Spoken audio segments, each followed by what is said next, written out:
கர்த்தருக்கு ஸ்தோத்திரம். இன்னைக்கான வசனம் எரேமியா தீர்க்கதரிசியின் புஸ்தகம் 18ஆம் அதிகாரம் அதன் 6ஆம் வசனம்.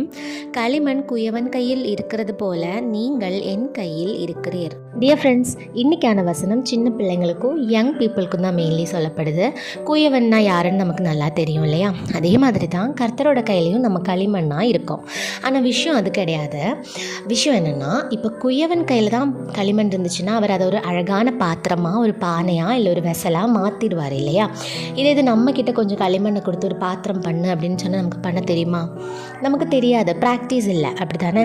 அதே மாதிரி தான் கர்த்தரோட கையில் நம்ம களிமண்ணாக இருந்தோன்னா அவர் நம்மளோட வாழ்க்கையை, அழகில்லாத இந்த வாழ்க்கையை ஃப்யூச்சரில் அழகாக மாற்றிடுவார். அதே இது வேறு யார் கையிலையாவது நம்மளோட வாழ்க்கையை கொடுத்துட்டோம்னா அது அழகாக மாறுமா? கொஸ்டின் தான்.